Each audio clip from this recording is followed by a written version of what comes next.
Shalom Bapak Ibu yang terkasih serta anak-anakku sekalian. Selamat datang dalam ibadah saat ini. Ibadah Minggu Prapaskah 5. Ibadah pada hari ini dilayankan oleh Bapak Pendeta Dwi Argo Mursito. Adapun tema ibadah pada hari ini dari kematian menuju kehidupan. Agar ibadah kita dapat berjalan dengan lancar, dimohon HP dimatikan atau di silent. Selamat beribadah, Tuhan memberkati. Saat hening bagi kita.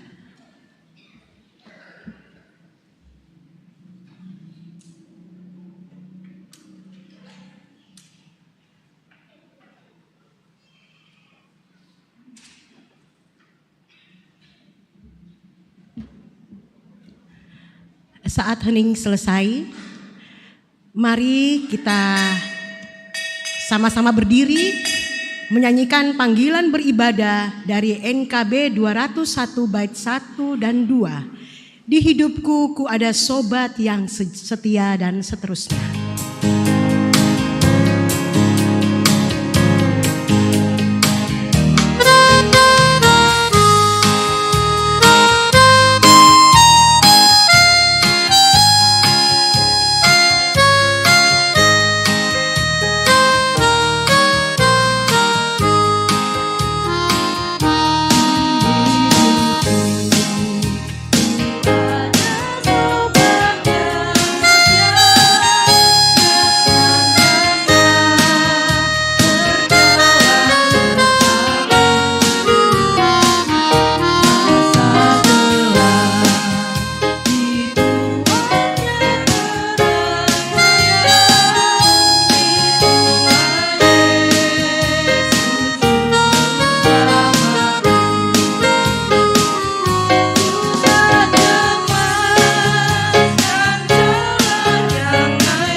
Aku melayangkan mataku ke gunung-gunung, dari manakah akan datang pertolonganku?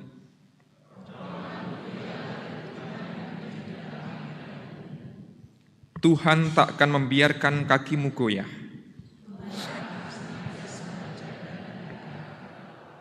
Tuhanlah penjagamu, Tuhanlah naunganmu. Amin.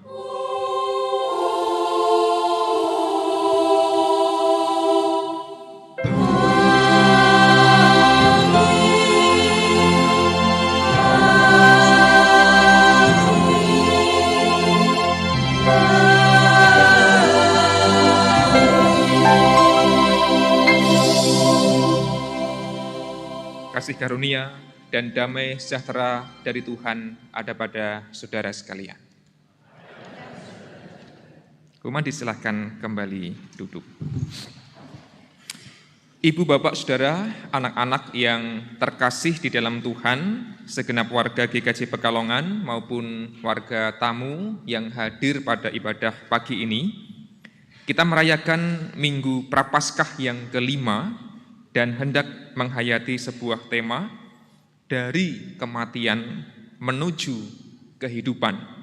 Diharapkan melalui ibadah ini kita memiliki semangat untuk melanjutkan kehidupan. Betapapun di sekitar kita dan di sekeliling kita ada banyak sekali semangat-semangat kematian yang seringkali membuat kita merasa menyerah dan putus asa. Dan kiranya di dalam Kristus selalu ada masa depan, selalu ada kehidupan yang pantas kita jalani dengan penuh syukur. Mari kita memuji Tuhan atas segala berkat yang tercurah sepanjang hidup kita. Kidung Jemaat 453, bait yang pertama kita nyanyikan. Yesus, kawan yang sejati.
Bapak, Ibu, serta anak-anakku yang dikasihi Tuhan, mari kita masuk ke pengakuan dosa. Pertama-tama mari kita mengingat perintah Tuhan Yesus di dalam bacaan Matius 22 pasal 37 sampai 40. Maka kata Yesus kepadanya, "Hendaklah engkau mengasihi Allah Tuhanmu dengan sebulat-bulat hatimu dan dengan segenap jiwamu dan dengan sepenuh akal budimu. Inilah hukum yang terbesar dan yang terutama. Dan hukum yang kedua bersama dengan itu, demikian, hendaklah engkau mengasihi sesamamu manusia seperti dirimu sendiri. Pada kedua hukum ini tergantung segenap kitab Taurat dan kitab segala nabi." Bercermin dari firman Tuhan, kita belum bisa melakukan apa yang dikatakan firman Tuhan tersebut. Untuk itu, mari kita berdoa, doa pengakuan dosa saya hantarkan. Bapa di sorga, kami datang kepadamu Bapa untuk mengakui segala dosa-dosa dan kesalahan yang telah kami perbuat, baik yang kami lakukan terhadap sesama kami maupun yang kami lakukan terhadap Tuhan sendiri, baik yang kami lakukan secara sengaja maupun yang kami tidak sengaja di dalam bentuk pikiran, perkataan, dan perbuatan. Kami sadar kami melakukan itu karena diliputi dengan dosa. Untuk itu Bapa, ampunilah dosa dan kesalahan yang telah kami perbuat. Kasihanilah kami Bapa. Dengarkanlah doa kami. Inilah doa pengakuan dosa-dosa kami. Amin. Mari kita menyanyikan nyanyian pertobatan dari Kidung Jemaat 353 bait 1 dan 3.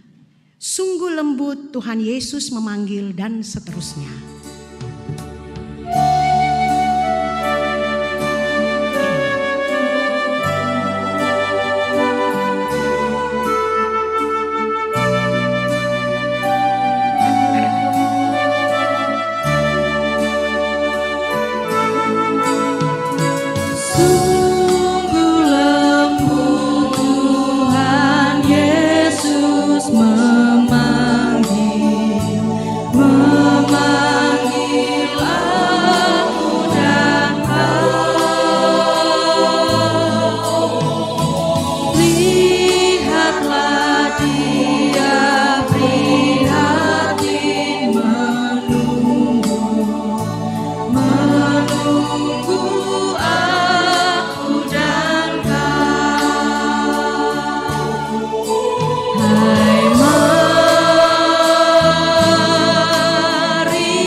Dengan lembut Tuhan Yesus memanggil kita semua yang merasa tersesat karena dosa. Ia memanggil kita untuk pulang kembali bertobat karena besar anugerah yang diberikan Tuhan kepada kita, umatnya yang penuh dosa ini. Umat Allah diundang untuk berdiri bersama-sama. Dengarkanlah pengampunan Tuhan di dalam berita anugerah. Roma 8 ayat 18 sampai 21 mempersaksikan kemurahan Allah yang demikian. Sebab aku yakin bahwa penderitaan zaman sekarang ini tidak dapat dibandingkan dengan kemuliaan yang akan dinyatakan kepada kita. Sebab dengan sangat rindu seluruh ciptaan menantikan saat anak-anak Allah akan dinyatakan. Sebab seluruh ciptaan telah ditaklukkan kepada kesia-siaan, bukan oleh kehendaknya sendiri, tetapi oleh kehendak Dia yang telah menaklukkannya. Tetapi dalam pengharapan, karena ciptaan itu sendiri juga akan dimerdekakan dari perbudakan kebinasaan dan masuk ke dalam kemerdekaan dan kemuliaan anak-anak Allah. Saudara-saudara yang terkasih, Rasul Paulus mengingatkan kita semua bahwa bagi setiap orang yang beriman kepada Kristus, keburukan, penderitaan, bahkan dosa bukanlah akhir dari segalanya. Di dalam Kristus akan ada pemulihan, akan ada kehidupan, akan selalu ada pengharapan. Marilah kita syukuri berita anugerah ini dengan menyanyikan Kidung Jemaat 387, Ku heran Allah mau memberi rahmat-Nya padaku.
Mari berdoa menyambut firman Tuhan, saya hantar.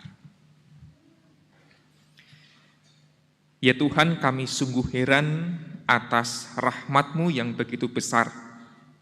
Meskipun kami adalah orang-orang yang hidup dalam dosa, dalam kuasa kematian, namun Engkau bersedia mengubah hidup kami menjadi hidup yang penuh dengan keselamatan dalam kuasa kehidupan dari Kristus. Dan kami rindu untuk senantiasa merawat hidup kami dengan semangat kehidupan dan bukan semangat kematian. Maka ya Allah, curahkanlah Roh Kudus-Mu di dalam hati kami, terlebih kami akan menerima firman-Mu yang suci. Biarlah firman Tuhan senantiasa membawa kehidupan dalam kehidupan kami sehari-hari. Bersabdalah ya Allah, kami siap untuk menerimanya. Amin.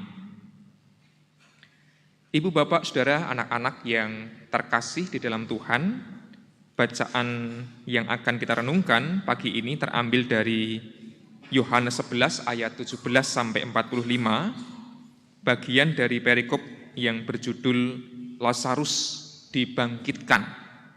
Tentu kita semua sudah pernah membaca dan barangkali hafal dengan kisah Yesus yang membangkitkan Lazarus yang sudah wafat. Kita baca ayat 17 sampai ayat 45. Saya baca berdasarkan Alkitab Terjemahan Baru edisi yang kedua. Beginilah kisahnya. Ketika Yesus tiba, didapatinya Lazarus telah 4 hari berbaring di dalam kubur. Betania terletak dekat Yerusalem, kira-kira 3 kilometer jauhnya. Di situ banyak orang Yahudi telah datang kepada Marta dan Maria untuk menghibur mereka berhubung dengan kematian saudaranya. Ketika Marta mendengar bahwa Yesus datang, ia pergi mendapatkannya, namun Maria tinggal di rumah. Lalu kata Marta kepada Yesus, "Tuhan, sekiranya Engkau ada di sini, saudaraku pasti tidak mati. Namun sekarang aku tahu bahwa Allah akan memberikan kepadamu segala sesuatu yang Engkau minta kepadanya." Kata Yesus kepada Marta, "Saudaramu akan bangkit." Kata Marta kepadanya, "Aku tahu bahwa ia akan bangkit pada waktu orang-orang bangkit pada akhir zaman." Jawab Yesus kepadanya, "Akulah kebangkitan dan hidup. Siapa yang percaya kepadaku, ia akan hidup walaupun ia sudah mati. Dan setiap orang yang hidup dan yang percaya kepadaku tidak akan mati selama-lamanya. Percayakah engkau akan hal ini?" Jawab Marta, "Ya Tuhan, aku percaya bahwa Engkaulah Mesias, Anak Allah yang datang ke dalam dunia." Sesudah berkata demikian, ia pergi memanggil saudaranya Maria dan berbisik kepadanya, "Guru ada di sana dan ia memanggil engkau." Mendengar itu, Maria segera bangkit lalu pergi menemui dia. Namun waktu itu Yesus belum sampai di kampung itu. Ia masih berada di tempat Marta menjumpai dia. Ketika orang-orang Yahudi yang bersama Maria di rumah itu untuk menghiburnya, melihat bahwa Maria segera bangkit dan pergi keluar, mereka mengikutinya, karena mereka menyangka bahwa ia pergi ke kubur untuk meratap di situ. Setibanya Maria di tempat Yesus berada dan melihat dia, sujudlah ia di depan kakinya dan berkata kepadanya, "Tuhan, sekiranya Engkau ada di sini, saudaraku pasti tidak mati." Ketika Yesus melihat Maria menangis dan begitu juga orang-orang Yahudi yang datang bersama dia, kesalah hatinya. Ia terguncang dan berkata, "Di manakah kamu baringkan dia?" Jawab mereka, "Tuhan, marilah dan lihatlah." Lalu menangislah Yesus. Kata orang-orang Yahudi, "Lihatlah, ia sungguh mengasihi dia." Namun beberapa orang di antaranya berkata, "Ia yang mencelikkan mata orang buta, tidakkah sanggupkah ia bertindak sehingga orang ini tidak mati?" Yesus sekali lagi kesal, lalu pergi ke kubur itu. Kubur itu sebuah gua yang ditutup dengan batu. Kata Yesus, "Angkat batu itu." Marta, saudara orang yang meninggal itu, berkata kepadanya, "Tuhan, ia sudah berbau, sebab sudah 4 hari ia mati." Jawab Yesus, "Bukankah sudah kukatakan kepadamu, jikalau engkau percaya, engkau akan melihat kemuliaan Allah?" Mereka pun mengangkat batu itu, lalu Yesus menengadah ke atas dan berkata, "Bapa, aku mengucap syukur kepadamu karena Engkau telah mendengarkan aku. Aku tahu bahwa Engkau selalu mendengarkan aku, tetapi oleh karena orang banyak yang berdiri di sini mengelilingi aku mengatakannya, supaya mereka percaya bahwa Engkaulah yang telah mengutus aku." Sesudah berkata demikian, berserulah ia dengan suara keras, "Lazarus, marilah keluar." Orang yang telah mati itu keluar. Kaki dan tangannya masih terikat dengan kain kafan, dan mukanya tertutup dengan kain peluh. Kata Yesus kepada mereka, "Bukalah kain-kain itu dan biarkan ia pergi." Banyak orang di antara orang-orang Yahudi yang datang melawat Maria dan yang menyaksikan sendiri apa yang telah dibuat Yesus percaya kepadanya. Saudara-saudara, demikianlah pembacaan sabda Tuhan. Diberkatilah kita yang mendengar dan yang melakukan sabdanya di dalam lagu keseharian kita. Hosiana.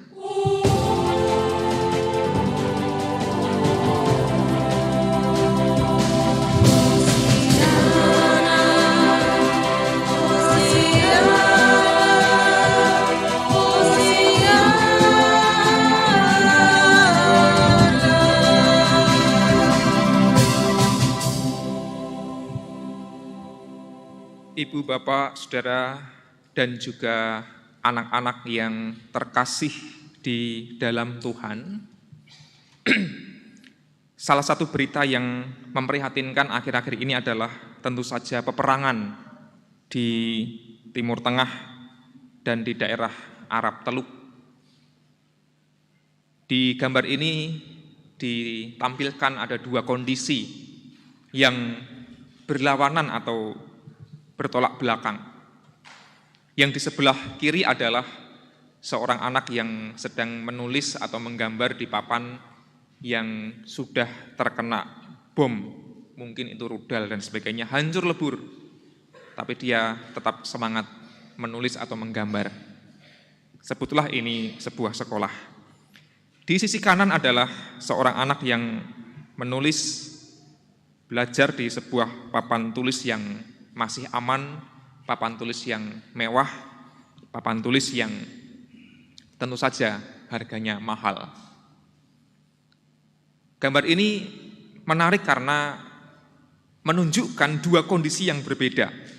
Sisi kiri panjenengan adalah, sebutlah, orang-orang yang menjadi penyintas perang, yang menjadi korban keganasan, kekerasan, yang barangkali sehari-hari berpikir bagaimana bisa bertahan hidup.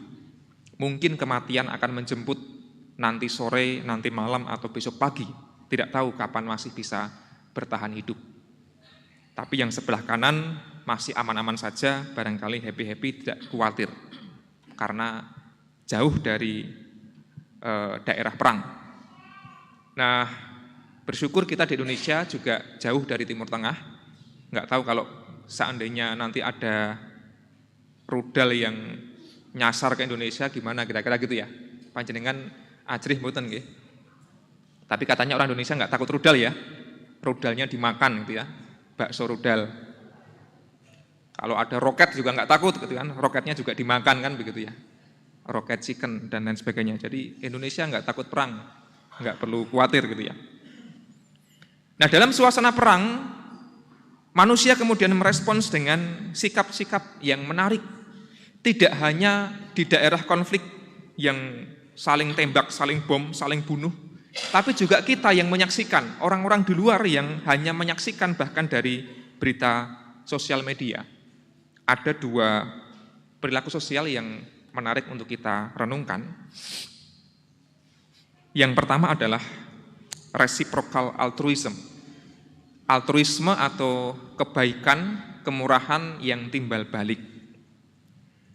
Kurang lebih artinya manusia itu cenderung berbuat baik demi mendapat imbalan. Terutama kalau dia dalam keadaan terancam, dalam keadaan krisis, dalam keadaan tidak baik-baik saja. Manusia lebih hitung-hitungan.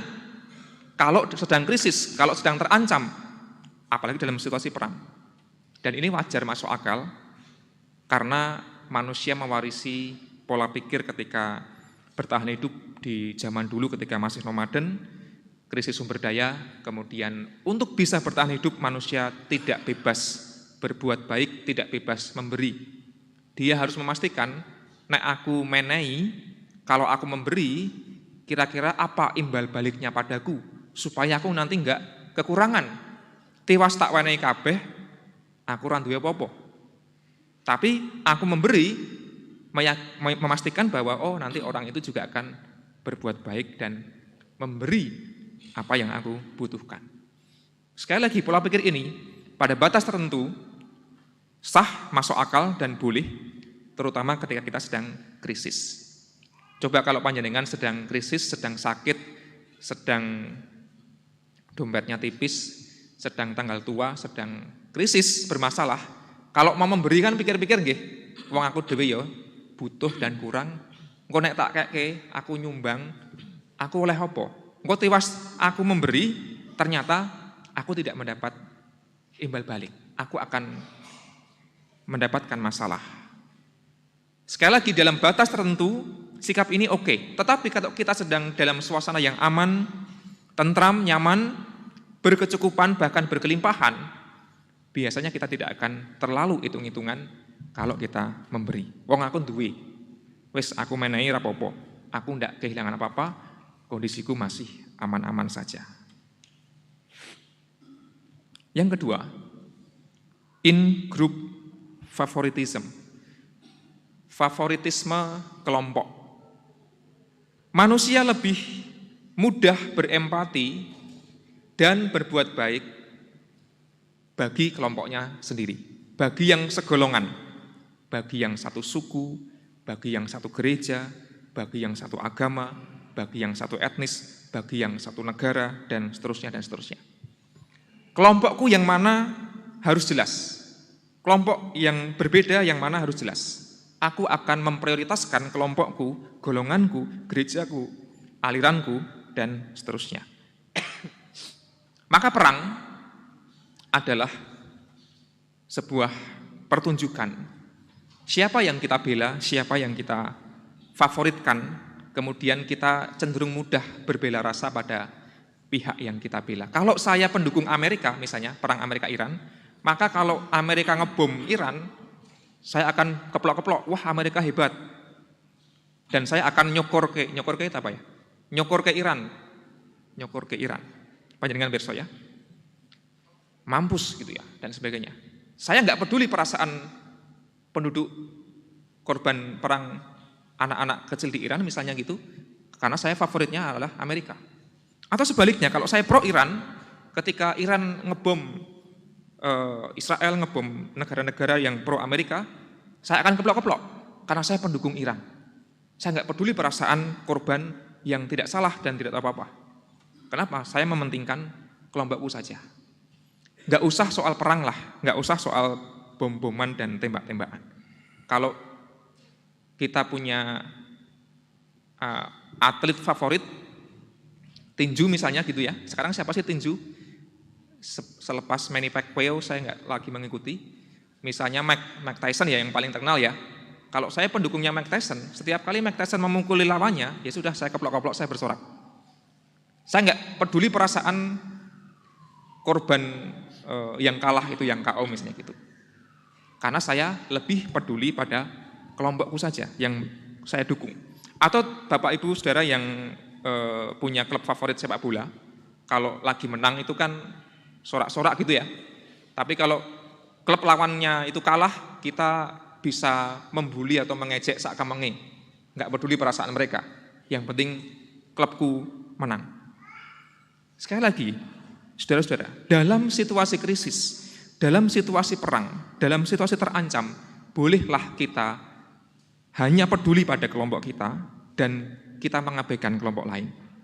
Tetapi masalahnya, naluri dua perilaku sosial ini terkadang terbawa-bawa seterusnya dalam segala situasi.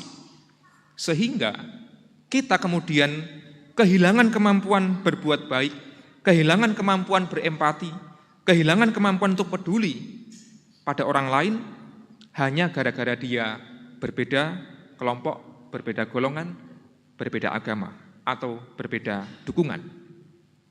Nah, menurut saya, semangat untuk senantiasa merawat kekerasan, ketidakpedulian semacam itu adalah tanda kutip ya, semangat kematian yang bisa membunuh sesama kita.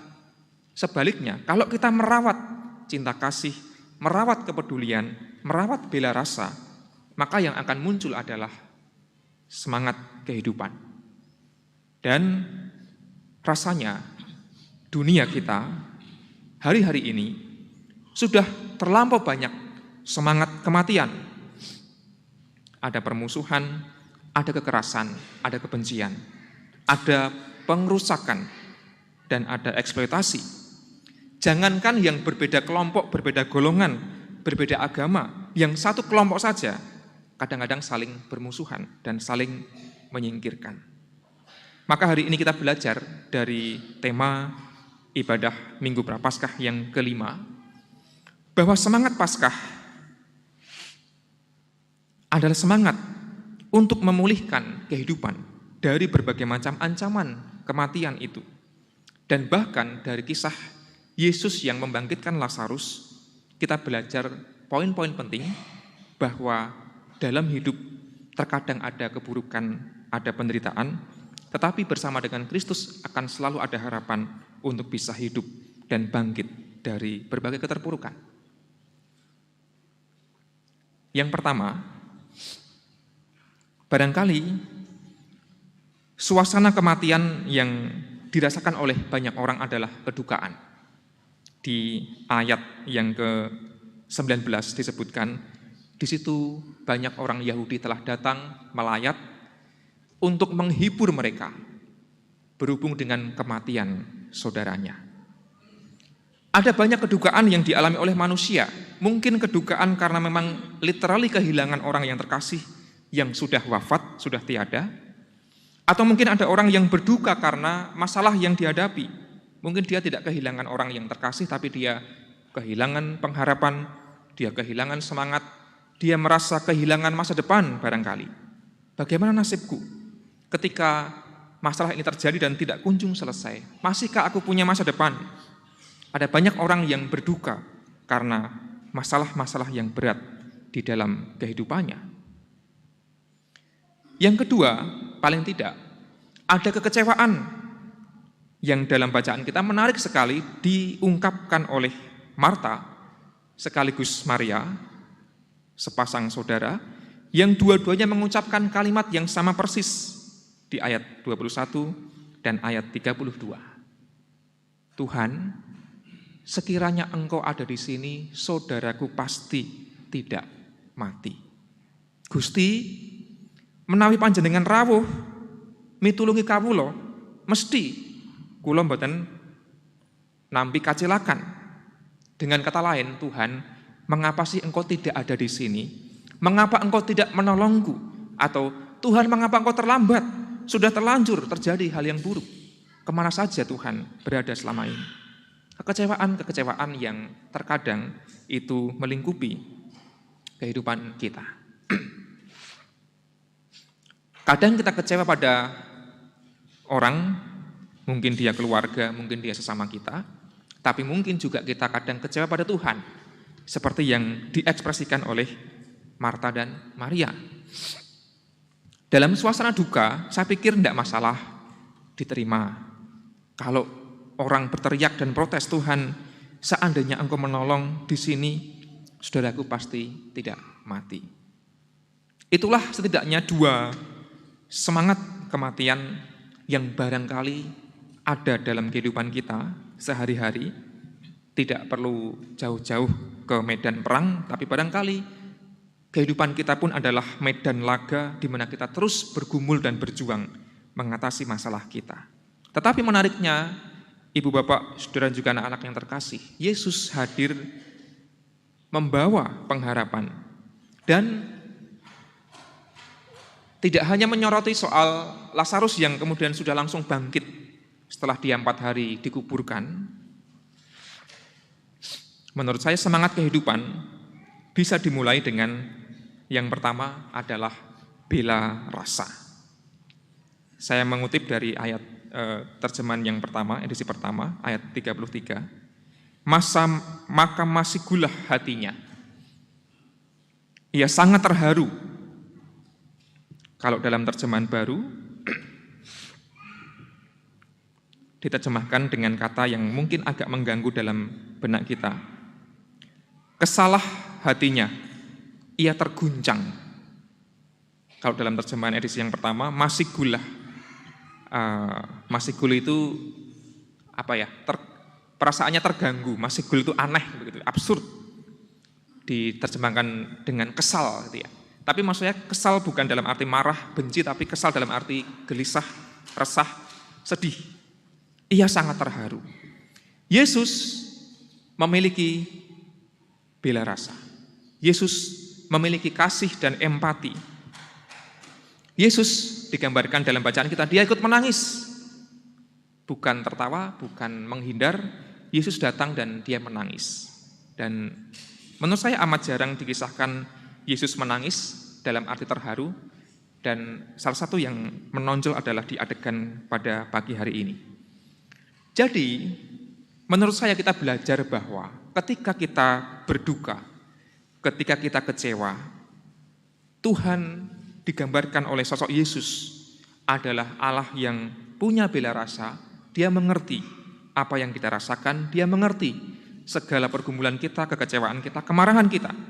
Dan dia juga terharu. Dia hatinya juga resah dan gelisah melihat kita sedang bersedih dan berjuang. Yesus ikut menangis bagi setiap orang yang sedang menderita. Dan saya pun yakin, Yesus ikut menangis bagi para penyintas korban perang di pihak manapun, di negara manapun. Ketika mereka menderita, bergumul, Yesus ada di pihak orang-orang yang menderita, tanpa terkecuali, tidak terikat kelompok, golongan, negara, etnis, atau dukungan manapun. Dan yang kedua, menurut saya Yesus sebelum dia buru-buru membangkitkan Lazarus dari kematian, dia menunjukkan kasih yang nyata kepada Marta dan Maria, sahabat-sahabatnya itu. Maka orang banyak bisa menyaksikan hal itu, dan di ayat 36 dikatakan, lihatlah betapa kasihnya kepadanya. Di terjemahan baru disebutkan begini, lihatlah ia sungguh mengasihi dia. Jadi bagi kita yang berduka dan kecewa, yang bergumul, Tuhan Yesus menunjukkan kasih kepada kita. Ia sungguh mengasihi kita. Dan kemudian Tuhan akan menolong. Tentu kita tidak bisa berharap sama persis seperti kejadian Marta dan Maria, di mana Lazarus kemudian yang sudah 4 hari wafat dibangkitkan, bangun, dan kemudian tidak lagi mati. Kalau itu terjadi, barangkali kita akan sangat senang. Tuhan akan datang, mengangkat setiap masalah kita dengan seketika, seperti Lazarus yang kemudian ujuk-ujuk dia bisa bangkit. Tapi menurut saya, penghayatan akan semangat kehidupan yang ditawarkan oleh Tuhan Allah di dalam Kristus bukan hanya soal kebangkitan fisik dan kehidupan fisik saja. Manakala kita merasa bahwa Tuhan berbela rasa, manakala kita merasa bahwa Tuhan Allah mengasihi kita, selama itu pula tetap akan ada kehidupan di sepanjang hari-hari kita. Mungkin masalah kita tidak kunjung selesai, tidak sesingkat 4 hari seperti Lazarus. Mungkin kita butuh waktu berhari-hari, berbulan-bulan, bahkan bertahun-tahun. Tetapi marilah kita terus melangkah dan berjuang, karena Tuhan tidak meninggalkan kita. Dia berbela rasa, dia berempati, dan dia menunjukkan kasih dengan berbagai macam cara.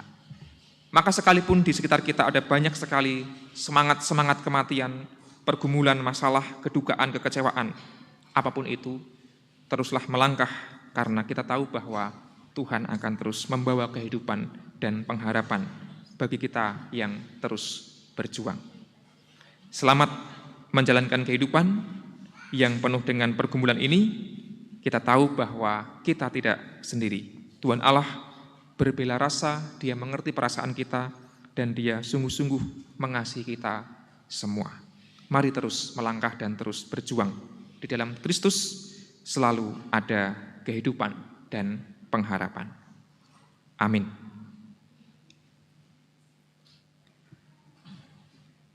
Setelah firman Tuhan kita dengarkan, mari kita mengambil waktu hening sejenak.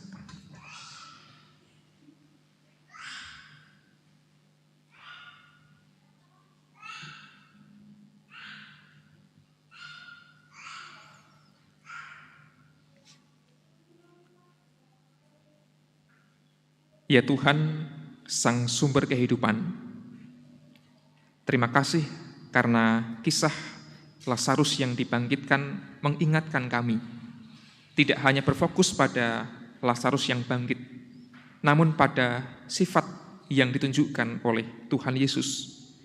Yesus yang peduli, Yesus yang mengerti, Yesus yang terharu dan bahkan ikut menangis bersama kami yang sedang bergumul. Dan Yesus yang senantiasa menunjukkan belas kasih melalui berbagai cara di dalam kehidupan kami ini.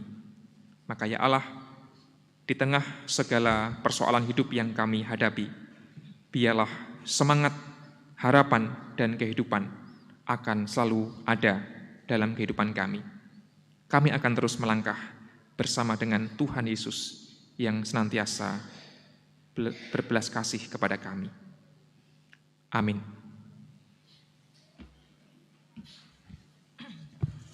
Bapak, Ibu, Saudara, dan juga anak-anak yang dikasihi Tuhan, mari kita bersama-sama memperbaharui iman percaya kita dengan bangkit berdiri. Kita akan memperbaharui iman percaya kita dengan pengakuan iman rasuli yang demikian. Aku percaya kepada Allah Bapa yang Maha Kuasa, Khalik langit dan bumi, dan kepada Yesus Kristus, anaknya yang tunggal Tuhan kita, yang dikandung daripada Roh Kudus, lahir dari anak darah Maria, yang menderita di bawah pemerintahan Pontius Pilatus, disalibkan, mati dan dikuburkan, turun ke dalam kerajaan maut. Pada hari yang ketiga, bangkit pula dari antara orang mati, naik ke surga, duduk di sebelah kanan Allah Bapa yang Maha Kuasa, dan akan datang dari sana untuk menghakimi orang yang hidup dan yang mati. Aku percaya kepada Roh Kudus, gereja yang kudus dan am, persekutuan orang kudus, pengampunan dosa, kebangkitan daging, dan hidup yang kekal. Dipersilahkan duduk kembali.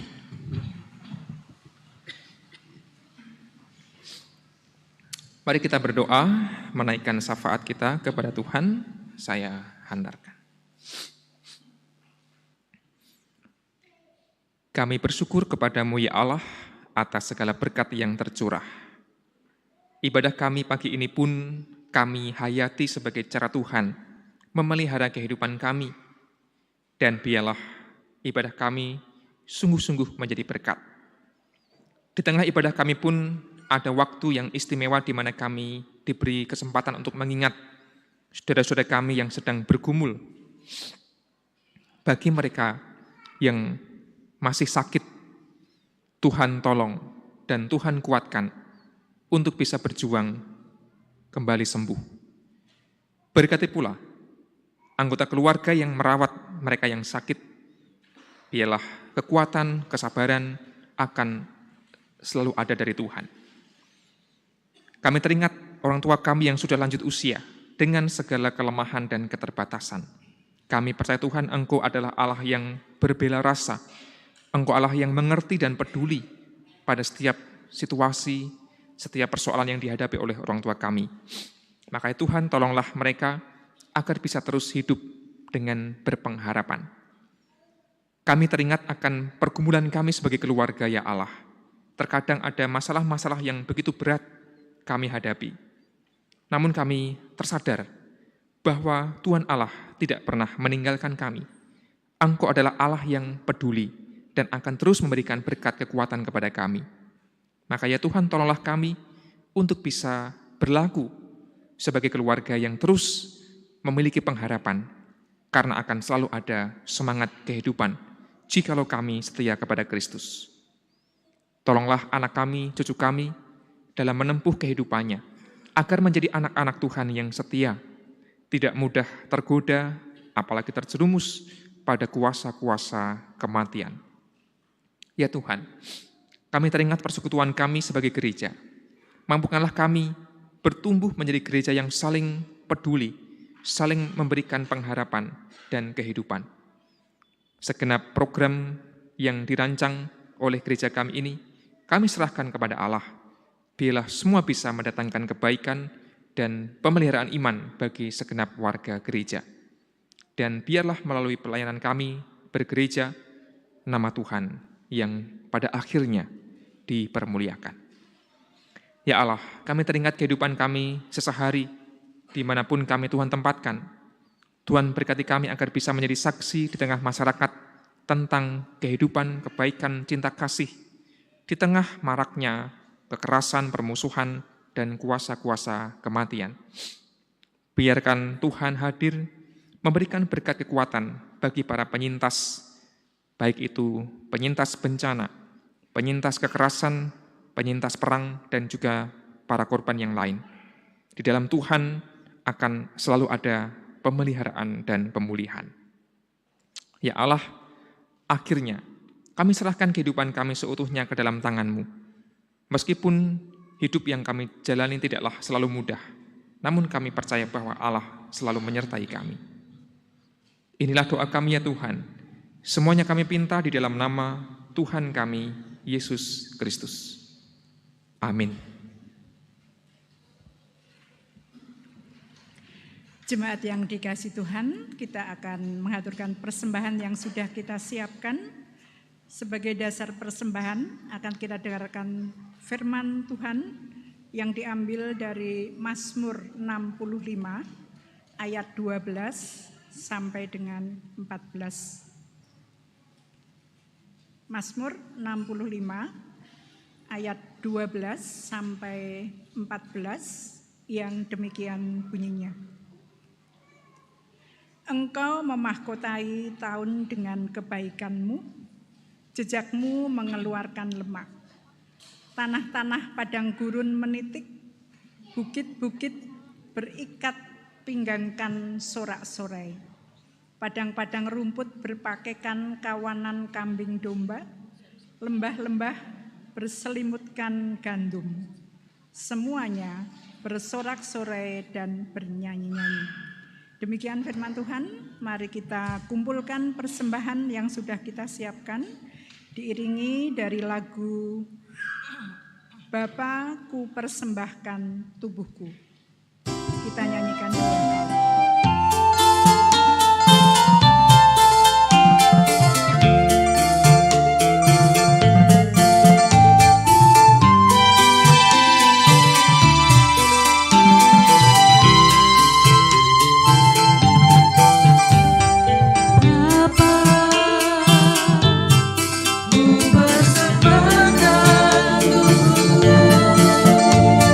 Sebagai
Jemaat diundang untuk berdiri. Mari kita haturkan persembahan kita kepada Tuhan di dalam doa. Ku sembah Kau ya Tuhan Allah, Bapa kami yang Maha Kudus, Maha Murah dan penuh kasih. Sungguh kami mengucap syukur atas semua berkat-berkat yang tercurah di dalam kehidupan kami. Terima kasih jika sampai saat ini kami masih diberi kesempatan dan waktu untuk beribadah kepada Tuhan dengan keadaan tubuh yang sehat. Terima kasih juga atas rezeki yang cukup yang boleh kami terima dengan utuh untuk memenuhi kebutuhan kami sehari-hari. Dan tentu masih banyak berkat Tuhan yang kami tidak bisa menghitungnya satu persatu. Semua berkat Tuhan kami terima dengan penuh syukur. Saat ini ya Allah, sebagian berkat kembali kami haturkan kepada Tuhan dalam bentuk persembahan, baik persembahan mingguan, persembahan bulanan, maupun persembahan istimewa yang lain. Walaupun persembahan kami ini telah ternoda oleh dosa-dosa kami, kiranya Engkau berkenan untuk menerima, menyucikan dan memberkatinya, sehingga persembahan kami ini boleh punya arti yang besar untuk mencukupi kebutuhan pelayanan kami, utamanya di GKJ Pekalongan. Dan kalau boleh, nama Tuhan juga akan semakin dipermuliakan melalui persembahan kami. Selain daripada itu ya Allah, kiranya Tuhan mampukan kami untuk mempersembahkan seluruh hidup dan kehidupan kami sebagai persembahan yang hidup, persembahan yang kudus, persembahan yang berkenan di hati Tuhan. Dan kalau boleh juga menjadi ibadah kami yang sejati kepada Tuhan. Secara khusus kami menyerahkan saudara-saudara kami yang bertugas untuk mengelola persembahan ini. Kiranya Tuhan berikan hikmat dan kebijaksanaan untuk bisa mengelola persembahan ini dengan baik, dengan hati yang bersih, jujur dan takut akan Tuhan.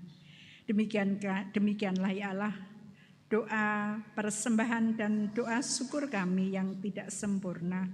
Kiranya Tuhan sendiri yang akan menyempurnakan, karena kami berdoa di dalam nama Tuhan kami Yesus Kristus yang telah mengajar kami berdoa, doa Bapa kami yang demikian.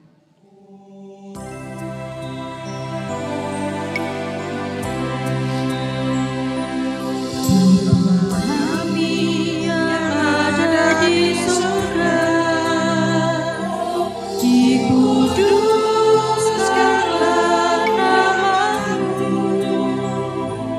datanglah kerajaan-Mu, jadilah kehendak-Mu di bumi seperti di surga. Tuhan kami pada hari ini, makanan yang secukupnya. Ampunilah salah kami, seperti kami ampuni orang yang bersalah kepada kami. Jangan bawa kami ke dalam pencobaan, tapi lepaskan dari yang jahat. Karena Kau-lah yang punya kerajaan dan kuasa dan kemuliaan sampai selamanya.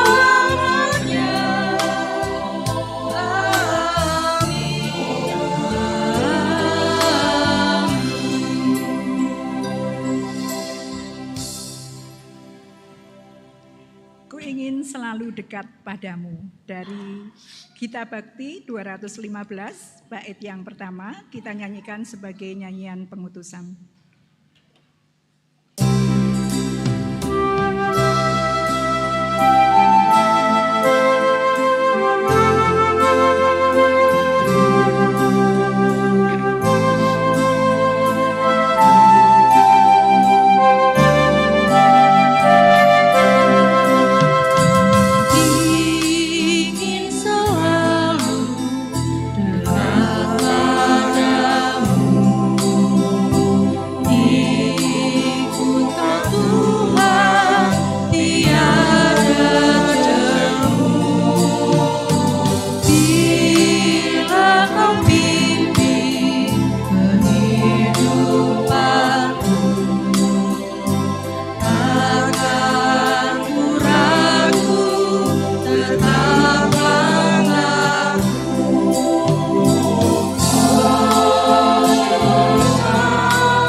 Saudara yang terkasih, pulanglah dalam sukacita dan damai sejahtera, teruslah memiliki pengharapan karena Tuhan kita adalah Allah yang berbela rasa dan penuh kasih. Kini terimalah berkat Tuhan. Kiranya anugerah Tuhan Yesus Kristus, kasih Allah Bapa, dan persekutuan Roh Kudus menyertai saudara sekalian kini dan sampai selamanya. Amin.